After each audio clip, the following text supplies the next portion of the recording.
Don't raise your voice to prove you're right. Focus your mind with every word of irrefutable fact you can find. Because conviction is the calm that comes when you know that you really do know.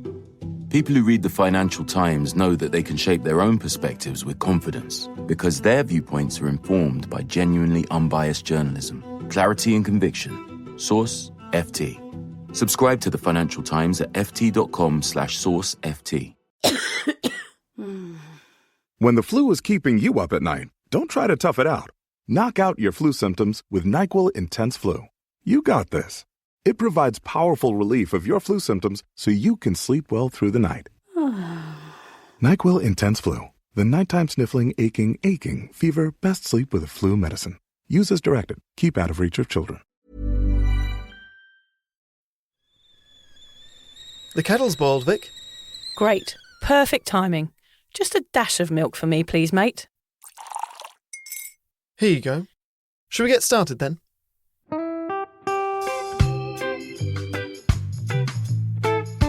Have you ever woken up on a Sunday morning and said, I'm never drinking again, and then found yourself waving $50 at a barman by happy hour? Are you wondering why everyone else can stop at 1 while you head to a dodgy after-party with a weird bloke called Disco Dave? If so, it might be time to take a deeper look at your relationship with your reliable social crutch, alcohol.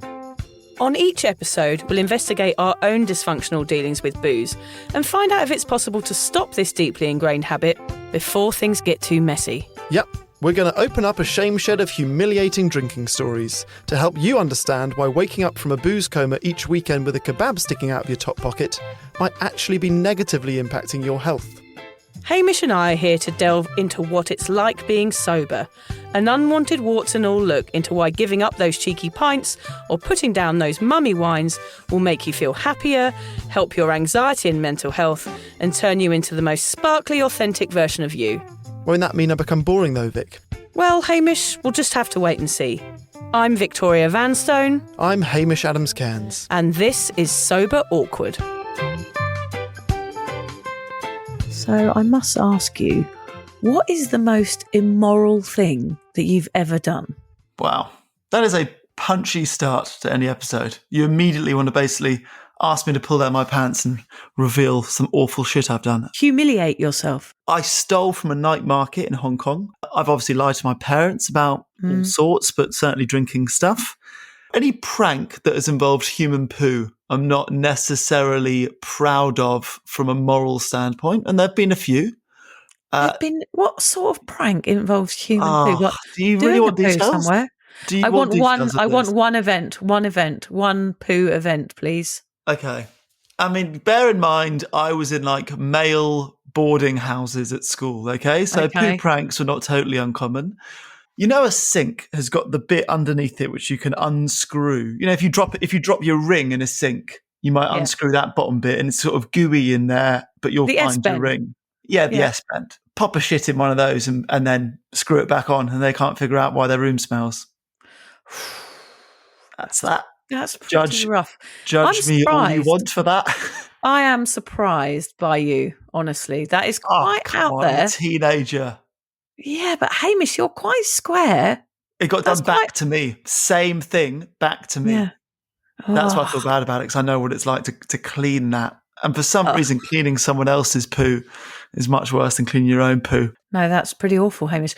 I'm actually surprised about how low you have gone in your life, because I always thought you were a bit of a nerd, but those things are quite full on. Yeah, you asked. I'm sorry to have absolutely crushed your perception of me in the first minute of an episode. Yeah, that's quite terrible, Hamish. What have you got? Done. Have you got some horrible, immoral things to make both me and the listener hate you?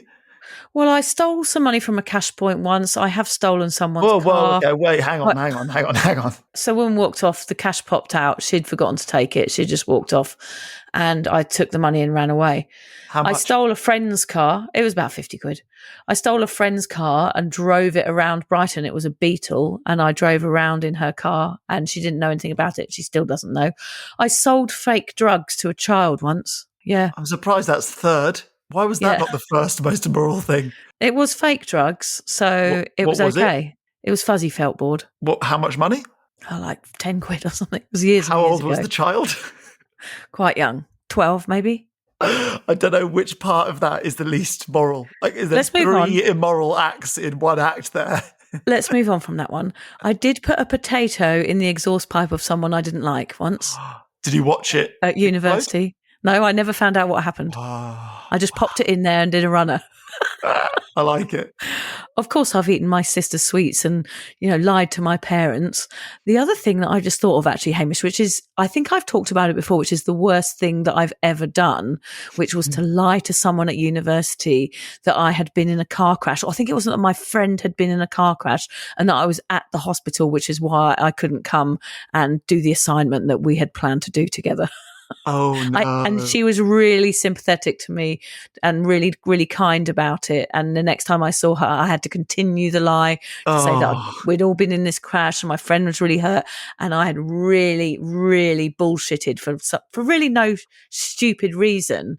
But it was all when I was a complete booze bag, of course. I didn't do any of this lying in my perfect sober days. Yeah, I think my grandmothers might have had a few funerals before the real ones. That was always a go-to excuse, wasn't it? Yeah, my grandmother's died a few times. Yeah, I came to my sister's wedding in France when I lived in Thailand, saying that my nan had died. Of course, she was at the wedding, having a lovely time, singing Knees Up Mother Brown. As soon as I'm a grandparent, I'm going to give my grandchildren full permission to kill me off a few times to get out of a university work. Excellent. They'll listen to this podcast and go, "It's all right, Granddad said it was fine." That's funny. Okay, so both of us are sort of poor ethical beings. Is that what we're starting with? I think so, yeah. I feel a bit insecure about telling you all that now. I thought this podcast was supposed to be fun, not somewhere where we tell each other our deepest, most horrible secrets. No, this podcast was never meant to be fun. Who told you this was going to be fun? Yeah, no one. So you've done a lot of depraved acts in the past. You have no morals or ethics. But what do you actually stand for as a person, Haim? Okay, as a human being, I stand for the God-given right to run a marathon in a mankini, or just general any levels of nudity in public. Yeah, okay. We're not going deep here then, right? No, carry on. Also, I stand for anyone wanting to openly love Craig David. You can join me on that. And there's no shame in that. You'll get some stick. I've probably got more stick for loving Craig David than I have my newfound sobriety, which says a lot about my friends and the way society is today. Yeah. I would also say there must be more to you than potatoes, fake drugs, and stealing from old women. Do you stand for anything moral or important? I stand for equality, Hamish, justice, environmental responsibility, freedom, peace, and the right to throw tea bags in the sink and drink juice directly from the carton if I want to. That's what I would stand for. That's what I fight for, is to throw tea bags in the sink. But what actually matters, what kind of human do you want to be? Now that you're not hammered off your nut with Sambuca breath and shouting at taxi drivers, who do you want to be? You might never make it to this illustrious person, but what's the goal? I don't know, Hamish. This is an interesting topic today because we're going to chat about values. And I had to really think about what sort of person do I want to be. And if I was just to say it in one word, I guess I would just want to be a peaceful sort of person. Are you peaceful? Have you made it to peaceful? Have you not been peaceful in the past? I would say I'm definitely more peaceful than I ever have been. Bloody hell. Yeah, when I look back, I feel like it was like a whirlwind of chaos, whereas now there's a lot more calm in my life than there's ever been, certainly in the evenings after 8:30. I've been asleep for an hour and a half by then. I've never been more peaceful in my life. Yeah. So that's what we're going to focus on today. We're going to talk about values, those quiet little guiding principles you didn't even realise you had, because let's face it, they were being drowned out by 3 pints in a dodgy playlist. Figuring out your values might sound a bit like something a life coach in linen trousered would bang on about.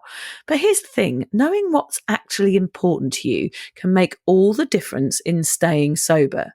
It gives you a reason to say no when the old habits start whispering to you. And it helps you shape this weird, brilliant, alcohol-free life into something that actually feels like you. Today, we're going to chat about why working out your values is one of the best tools you can pack for your sober journey. how ours have changed since we quit drinking and how you can figure out yours without needing to sit cross-legged on a mountain or write them on a vision board. Unless you're into that, and we support that, obviously, as well. Yes, we do support the old vision boards. Yes, manifestation, baby. So grab a pen, have a think, and let's find out what really makes you tick. Because knowing what you stand for, if it's not potatoes in exhaust pipes, might just be the key to standing strong when sobriety gets wobbly and awkward. We wanted to do this episode because so many people come into sobriety thinking it's just about not drinking. But actually, it's about so much more than that. It's about figuring out who you are without the booze, what really matters to you, and how you want to show up in the world. When we quit drinking, a lot of us feel a bit lost, really, at first. All those blurry years of saying yes to everything, numbing feelings and trying to fit in can leave you totally disconnected from your own values. You forget what's important to you, or maybe you never really knew. We want to show that sobriety isn't about depriving yourself. It's about building a life that actually aligns with who you are and what you stand for. And once you know your values, staying sober doesn't feel like a punishment anymore. It feels like a choice, a really bloody good one too. So let's get this very awkward tea party started, Hamish. So I thought we'd make things a little bit more uncooperative to kick things off. So how about you tell me what values you think I had back when I was still a raging pint downer? What do you reckon? Oh, this is dangerous. I mean, you've already told me that you stole from old women and sold fake drugs to children. Can I think of anything worse than that? I reckon you would have done anything for a free pint. You'd have stolen a free pint if someone turned around and didn't notice it was gone. I want you to go deeper than that, not the actual events themselves, the things that I did. Do you think that I had a moral compass that I lived by in those days? No. Long answer, no. Certainly not after the third drink. I reckon you had values, of course. At your core, you're a good person.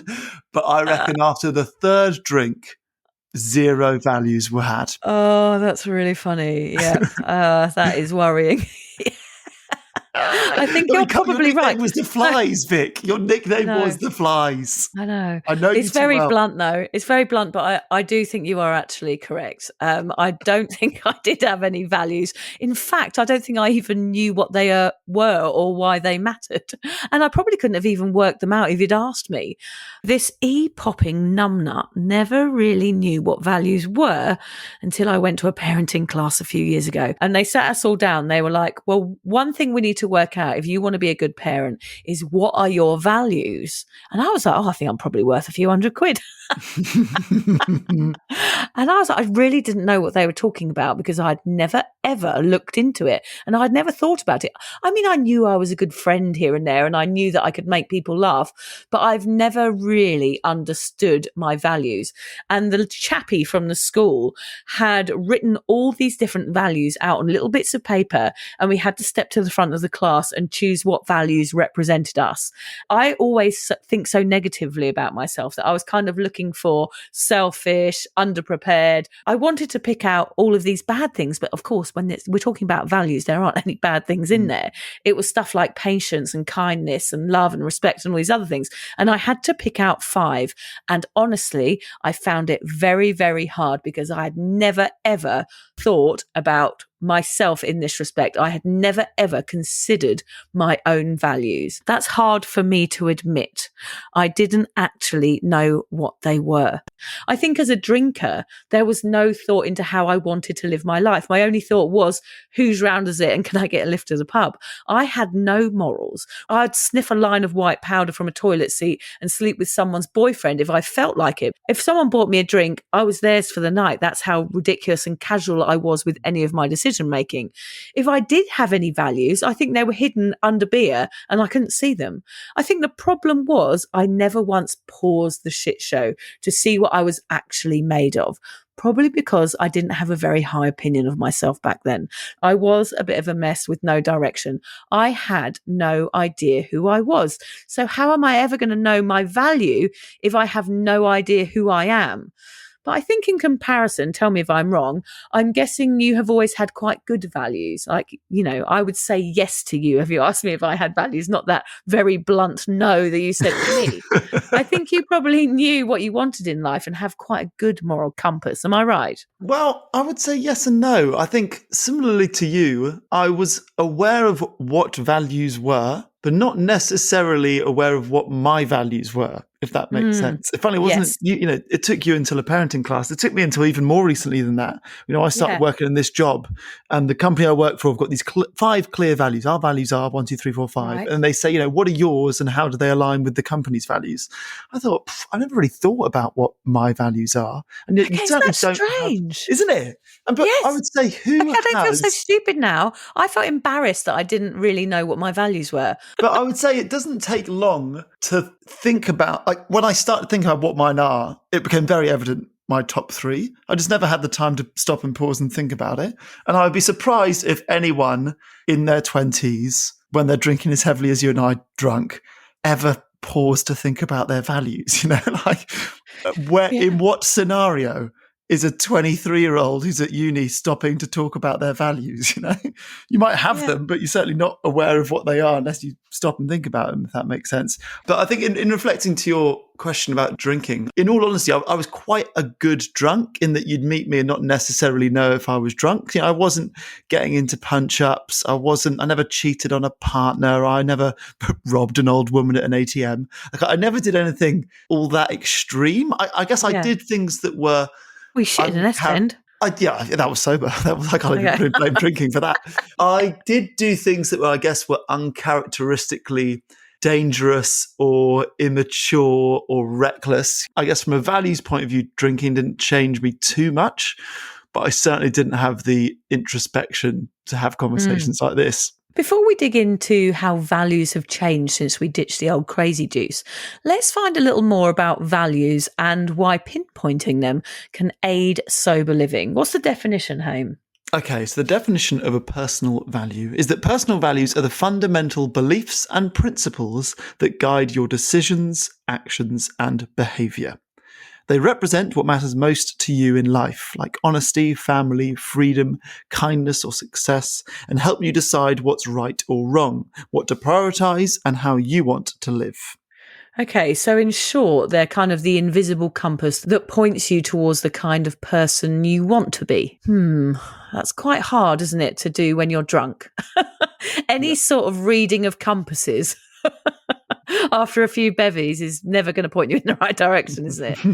Quickly, Hayne, before we move on, I want to tell you how that sentence made me feel as I read that out. The invisible compass that points you towards the kind of person you want to be. I'm imagining aroused. Well, slightly aroused, yes, but I feel very shocked and really embarrassed. Okay, why? Because all I needed to do for all these years was just look up the term values in the freaking dictionary, and I could have created some purpose in my life. This is not a word that I ever looked into or cared about. As a drinker, I lacked all the values that we've mentioned so far. I wasn't able to see that what I was doing was wrong or that my behaviour was out of control. I didn't have many goals or fundamental beliefs. And without these, it makes me come across as a bit of a shell of a human being looking back. I mean, what was the point of me? What is the point in someone who doesn't have any values? I mean, it's really interesting because I don't think it gave me any structure to my life. And I feel like without those values as a drinker, I was a bit of a waste of space. And that is a very, very tough thing to face when writing this episode, because it made me realize that I was lost and I had absolutely no direction whatsoever, because all I cared about was where the next round was coming from or who was having a party. I didn't care about anything, including myself. And it is a real heart hurter to actually say this out loud and realize it. And this is part of my sober journey as well, is that it changes on a weekly and monthly basis, even though I'm, heading into 8 years sober next year. It is incredible how I'm still learning and how I didn't know any of this stuff about myself. I didn't know that I didn't have values, and it is quite a shock to me. Well, it sounds to me like you've been quite harsh on yourself, to be honest. Like you're still Yeah, you're still friends with people that you were friends during that time, which makes me think you were a good friend. You've always been very close to your family. Like you still live near your sister and your parents. So you clearly always had family as a core value, even during your drinking years, or you didn't fuck it up so much that they all hate you.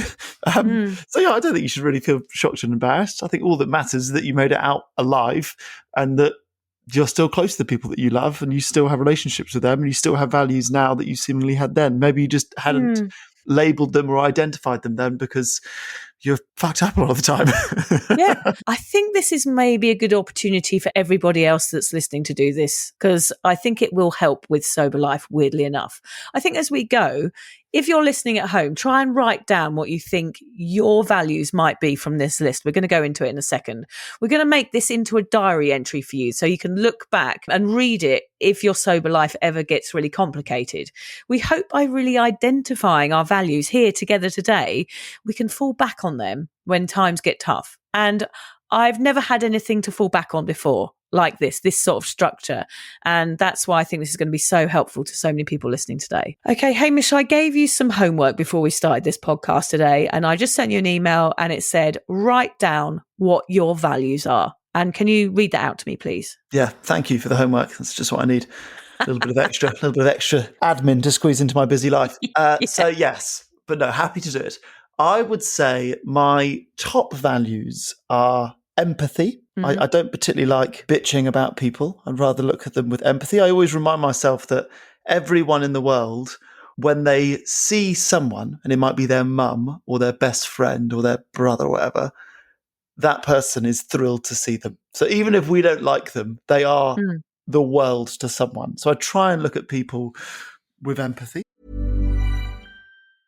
When everything is moving all at once, your workforce, your tech stack, your business, you don't need more tools. You need one solution. That's why Paylocity built a single platform to connect HR, finance, and IT with AI-driven insights and automated workflows that simplify the complex and power what's next. Because when everything comes together in one place, growth comes easy. Experience one place for all your HCM needs. Start now at Paylocity.com/one. It's homecoming season at HBCUs, when generations of alumni come together to celebrate Black culture and community. State Farm honors the strength of those communities and legacy, pride, and unstoppable energy of the HBCU family. That's why State Farm agents are committed to helping you choose the coverage you need so you can protect the things that matter most. And that's something to celebrate too. Like a good neighbor, State Farm is there. Fairness. There's one thing that really pisses me off, and this is a strange way to find out what a value is to you, but something that really pisses me off: injustice. If something is really unfair, whether or not that is through, nepotism or whatever. And I would say trust. Yeah, I try and be a trustworthy person that people can tell things to without the fear that they're going to be retold anywhere in particular. So I would say, trust, empathy, and fairness were the three that jumped out at me. Have you got 3, 4, 5? Did you do the homework that you set, or are you just a teacher setting homework and then doing no work yourself and just marking it? I'm trying to sit with it for a bit really first, because I'm really finding it difficult, because there's a lot to choose from, isn't there? There's like humility, loyalty, creativity, love, gratitude, freedom, responsibility. I mean, the list goes on. It sounds to me like you didn't do your homework. Only because psychologists and coaches recommend that you try and write down 3 to 7 core values. That's a good amount to live by, apparently. If you choose fewer than 3, you risk being a bit too vague about what really matters to you. And if you have more than 7, you're likely spreading yourself a bit too thin. So I think identifying your top 5 core values is kind of a sweet spot. Clear, memorable, and practical guide for choices and behaviour. So yeah, I did do a little bit of homework, Haim, and you'll probably give me a detention because I did it all wrong at first, because I wrote down the ones that I wanted. Because I didn't really understand. How many of the top 5 that you want do you have? Okay, so the ones that I wanted, which I don't have, were patience and spirituality. They were the main ones that I would like. So I looked at your list that you sent, and I surprisingly found ones that I did already have. It took a bit of a deep dive, honestly, but there are a few things that I could identify within myself since quitting drinking, and they are self-respect, honesty, equality, creativity, and connection. And funnily enough, when I say those out loud, I think they do represent who I am now. Yeah, you'd given me a list, I'd have chosen those ones for you. Okay. Yeah, you demonstrate those ones for sure. Okay, that's good. And I think you demonstrate yours. So it's funny how perhaps other people can see them in us, but we can't see them, strangely. Yeah, we've talked about this before. We're not good at complimenting ourselves, really, are we? No, we're good not at complimenting really. each other, but complimenting ourselves we struggle with. So why is it that we can't identify our very natural, very deep moral compass when we are hammered? I think for one, alcohol probably blurs your self-awareness. When you're drinking regularly, your ability to reflect honesty on yourself is really dulled. I know it was for me.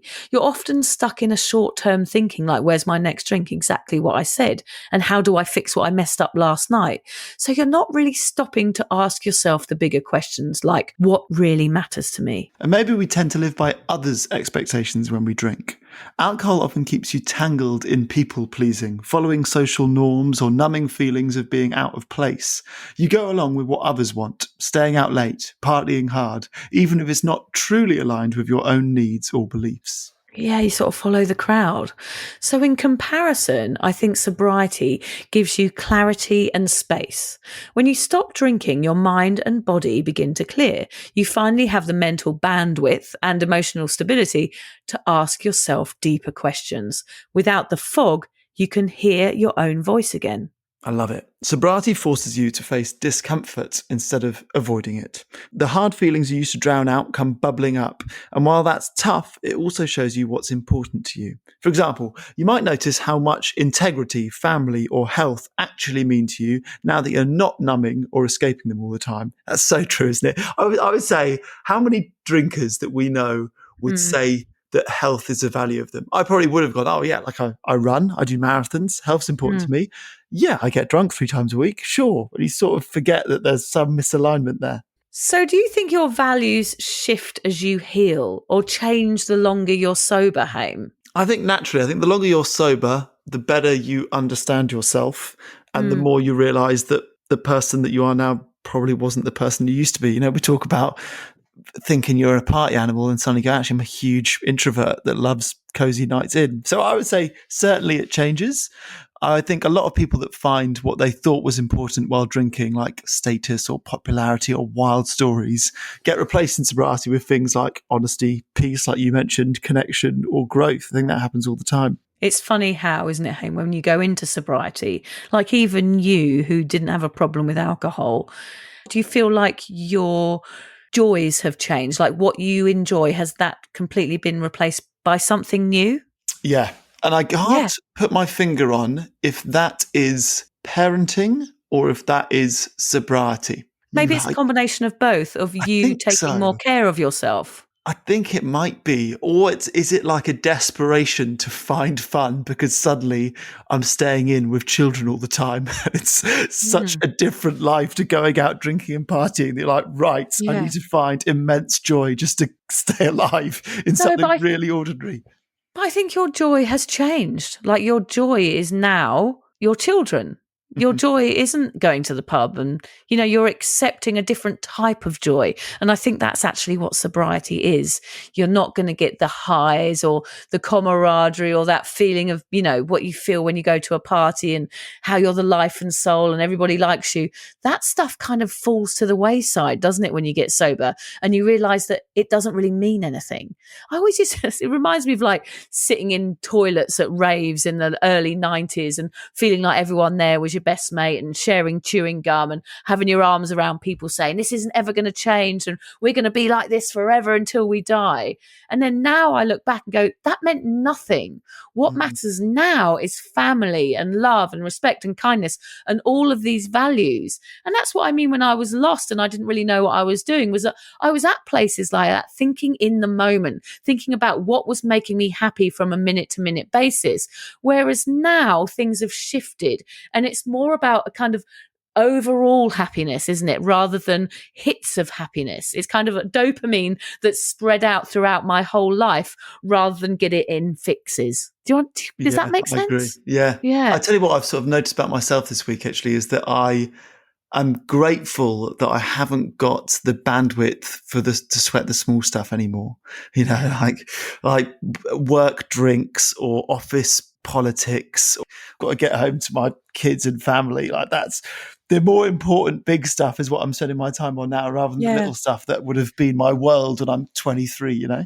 Yeah, I think that's maybe because you are more connected to what your values are. And you know that people gossiping at work or somebody acting in a strange way or somebody doing something you don't agree with doesn't run alongside what you think. So therefore you kind of steer clear of it because you know who you are now, perhaps because you don't drink. Yeah, could be that. Yeah, could be that. Yeah. So I don't think, Haim, that it's not that you don't have values when you drink, perhaps. It's just that drinking made it really hard to see them clearly or honour them or to even live by them. Sobriety does certainly clear a fog and gives you the courage and clarity to finally say, this is who I really am and this is what really matters to me. So now we've managed to name some of yours, Vic. How does it make you feel? Well, when we started this podcast, Hamish, I know, and when I wrote it, I felt quite lost with this because I know it's something I need and I know it's something I don't have. So I felt really good doing this. It's made me feel really grounded, I think. Like I've got this invisible compass now that I didn't have when I was drinking. I almost feel like I want to get these values tattooed onto my arm so that I can look at them every time I feel overwhelmed or I do something wrong. I think back when I was a drinker, I just sort of drifted where everyone else was going. And I said yes to things that didn't feel right because I didn't even stop to ask myself what I actually stood for. But now, knowing my values makes me feel much more secure in myself, actually. It's quite reassuring, almost like I've got a quiet little checklist in my pocket that helps me make decisions and set boundaries, which we all know are so important in sobriety. I think it also makes me feel proud because I can see how far I've come. I'm finally living in a way that actually lines up with who I am, not who I wanted to be. That's such an important shift because it's really that's the whole point, isn't it? When you're living in a way that lines up with who you actually want to be, you stop feeling like a fraud in your own life. You don't wake up full of regret thinking, why the hell did I do that? That's not me. It means your choices start to feel intentional instead of reactive. You're not just being swept along by other people's expectations or the habits that you fell into years ago. You'll feel proud of yourself, you'll trust yourself more, and you'll actually start to like the person looking back at you in the mirror. There's actually been a bit of a shift for me, Vic, this week, which is that I've been able to slowly but surely say no to things and not kind of see that as closing the door on an opportunity, but instead find reassurance and pleasure and pride in saying no to something. Which oh my God, that's a huge leap, Hamish. Yeah, because I've always thought like say yes to everything. That's the point of life. Yeah. And like now, like I actually, I guess before I sort of could say yes to everything and make time and space for it because you don't have responsibilities, you know. Whereas now I actually have to say no to things, and I don't beat myself up about it so much, which has taken me, you know, that is still a work in progress, but that has taken me 3 years of sobriety and parenting just to be able to get to that place.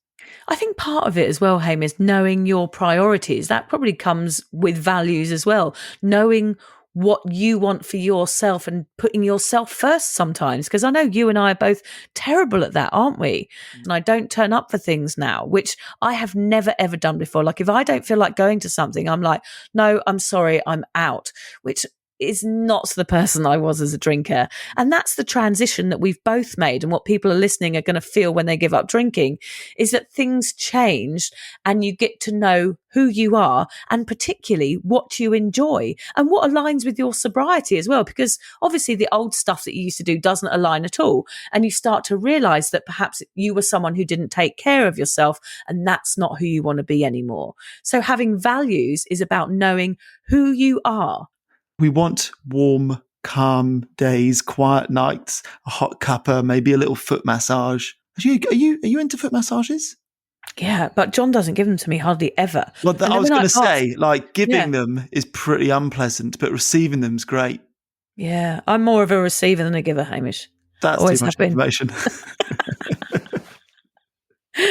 But yeah, he sort of gets annoyed when I ask him. And even when I was pregnant, like, your feet hurt when you're pregnant. I think my feet went up a size. I was so heavy that they spread out like elephant's legs. He still resented it then, and I felt quite annoyed at him. And in fact, I'm still angry about it right now. Clearly. Yeah, you've not been pregnant for a few years. Well, what I would find is I'd be sitting like on a sofa, and then rather than sit, head to head to me, Liz would go head to toe with me, and then a foot would just be placed in my hand. Yes, I do that. Just expectantly, and maybe a bottle of moisturiser placed nearby, and then an expectant wink. Yeah. So I make a noise. I have a noise that I do when I want John to do something for me. Do you want to hear what it is? I don't know. Do I want to hear this? Go on. Yeah, so if I want him to get my glasses or to turn a fan on or to close the front doors or get me a cup of tea or anything, I just go like this. And I point to whatever it is that I want. Like if I've got like a cup that needs refilling next to me, I just go, Poor John. I tell you what I get from Liz is she'll start using we in a very interesting way. We should put the bins out tonight. We really should put this. Or is it? I do that. Should we make a round of coffees? And then the other day, like I was watching football. I got up at 5 a.m. to watch this football, really crucial part of the game. And she goes, "You know what, Haim? I'll do the coffees this morning." She walks over to the coffee machine. The noises that she's making. Oh, no, shit. Oh, fuck. I can't get it to just. Liz, shall I do it? Oh, yes, please. We have our ways to get our own ways, if you know what I mean. It's not subtle. Ladies. There's nothing subtle about it. Yeah. We have our values which men have to align themselves with, I think. Yeah. If your value is receiving massages and not doing the dirty jobs. Yeah, do your jobs and our hormones will behave.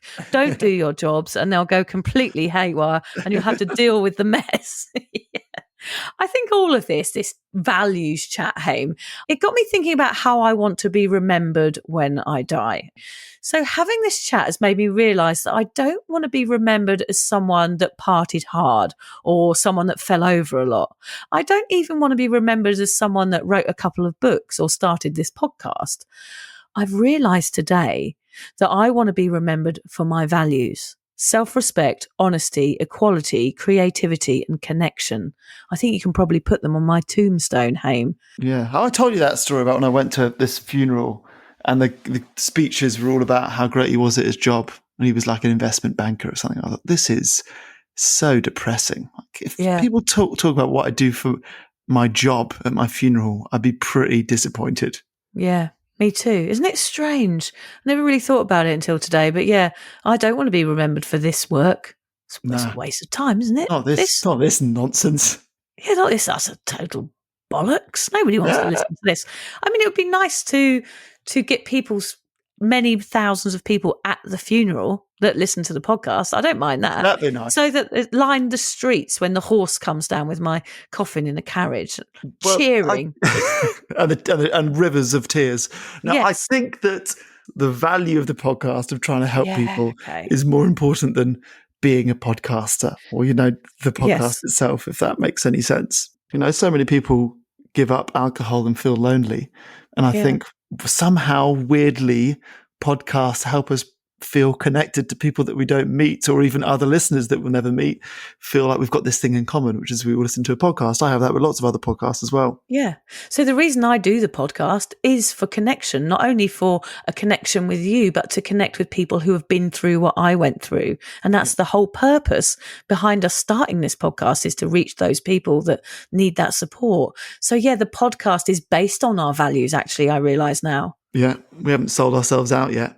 But we should sell ourselves out at some point. When we get bored of the podcast, we'll go for one big contract with Shell Fuel, and then we'll leave millionaires.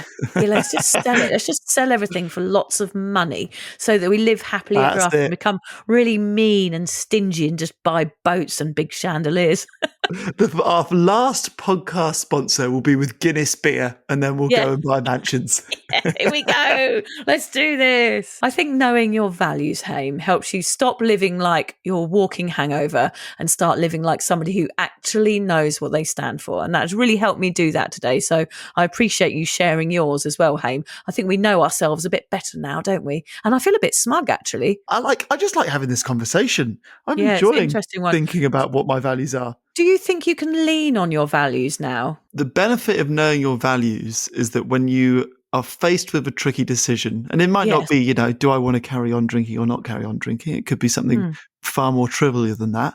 But if you're struggling with a decision, but have absolute clarity of your values, at least you've got something to lean on to help guide you in that decision. We hope that come the end of this podcast, you have learned something. We want to share the joy that we felt in writing and thinking about this podcast with you. So if you can, grab a pen. Obviously, don't do this if you're driving, but grab a pen, write down 5 things that actually matter to you. If you want to share them with us, you're more than welcome to. You can email us at vicandhamish@soberawkward.com, or you can just pin them up somewhere in your house or write them in a book and have it by your bedside table. But just take the time, and it will take all of 2 minutes to write down, we say, 3 to 7 ideally, just so you've got absolute clarity about where you stand and whether or not sobriety plays a factor in those. Because I reckon at least 2 or 3 of them would be affected by you going sober. Yeah. And also maybe take a moment to write down the morals and values that you think you had as a drinker and see how much you've changed, because that's a really good way of looking back and seeing how much you've grown. Right, I'm off to stick a potato up somebody I don't like's exhaust pipe, Hamish. What are you up to this afternoon? That sounds much dirtier than I think you intend it to. Oh, potato up the bumhole. Yeah. Oof, I'd love a potato up the old sauce pipe. Is it sauce pipe? If you add pipe to any word, it makes it funny. Yeah, especially if it's a sexual word, so like bum pipe or fanny pipe or throat pipe. Knob pipe, throat pipe, perfect. Nose and potato pipe. is pretty funny. I mean, really, I challenge you to say potato and pipe in any sentence and it not be funny. So is that it then? It's a nice. I think it's a nice quote to leave you on. Yeah. Stick up your potato pipe. Your favourite sentence containing the word potato and pipe. Forget the values. Just send us an email. Yeah. Sentence of potato and pipe and make us laugh. Yeah, make us laugh. I mean, do people actually listen to this, Haim, do you think? They get to this. I don't really look at the numbers anymore. So I know it's just us waffling on in our own retrospective homes, but I just wonder does anyone really listen to this rubbish? I think we get emails being like more of the potato pipe content. Yeah. Yeah. That gives me confidence to carry on doing what we're doing. True. Yeah. People send us messages goes, oh my God, the potato pipe. Yeah. I can't remember if we got an email once saying a bit less about Vic's mum's feet or a bit more about Vic's mum's feet. No, that was a complaint we got. Yeah. Less about Vic's mum's feet. I mean, she's got lovely feet, even they do look a bit like pig trotters. There's the end to the podcast. If you're questioning your relationship with booze, you're struggling to moderate, or your hangovers are causing anxiety, it might be time to reach out for some support.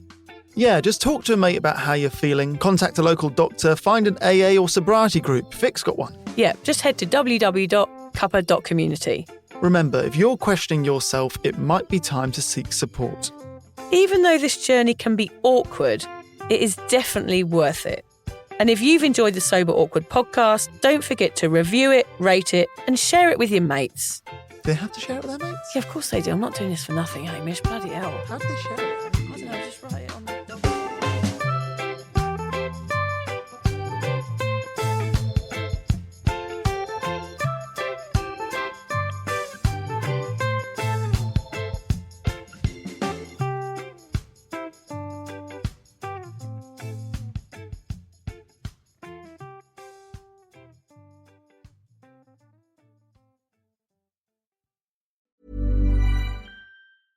Take control of the numbers and supercharge your small business with Xero. That's Xero. With our easy-to-use accounting software with automation and reporting features, you'll spend less time on manual tasks and more time understanding how your business is doing. 87% of surveyed U.S. customers agree Xero helps improve financial visibility. Search Xero with an X or visit Xero.com/ACAST to start your 30-day free trial. Conditions apply. College is great. You know what else is great? Pizza. Which you can buy with your Huntington Bank debit card with the Ohio State University logo. Huntington Bank is proud to be the official consumer bank of The Ohio State University. Let's get more from money. Switch to Huntington Bank.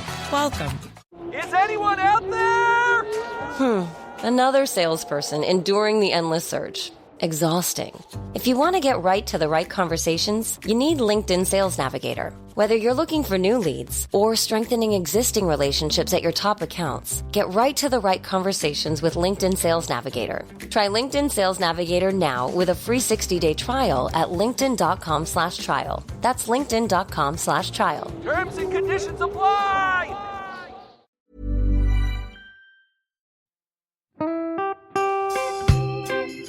So, as you probably know, my comedy memoir, 1,000 Wasted Sundays, is officially out. All my magnificent fuck-uppery in one awkward hit. If you'd like to get your hands on a copy, it's now available from all good bookstores. We always say all good bookstores, don't we? Yeah. Are there bad bookstores? No, it's probably ones with moody sellers. Oh yeah, really depressed librarian folk. Yes, okay, good. So there are probably some, but we're only storing it in the good ones. It's only made it into the goodies. You can also get it from all good online retailers. The print version and ebook are out now, and the audiobook will be available in March. I've been writing my memoir for 5 years. It will make you laugh, cry and cringe, and hopefully inspire a few people to reconsider their relationship with booze. If you love the podcast, then I think you'll love the book, even if I do say so myself.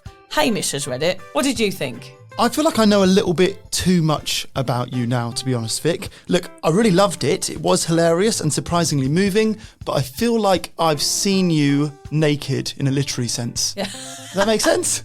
Yeah, that's worrying. Yeah. From an emotional point of view, seriously, it wobbled my teeny weeny wooden heart, Vic. Okay. My teeny little wooden heart. Well, his wooden heart is broken. Anyway, so if you do manage to get your filthy mitts on a copy, please do me a favour and head to goodreads.com and give me a review. Doing that will help me get it out there to those that need a bit of sober support. So there you have it. My story, unwanted warts and all. Come and get awkward with me. Not to be too demanding or anything, but seriously, go and buy it now. Go and buy it right now. Yeah, don't just tell your friends, buy it, and then buy your friends one or two. Yeah, don't give them a copy, buy it. Yeah. And you know what? Don't be careful where you store it. If you lose it, you can always buy another 5. Buy another one. Yeah.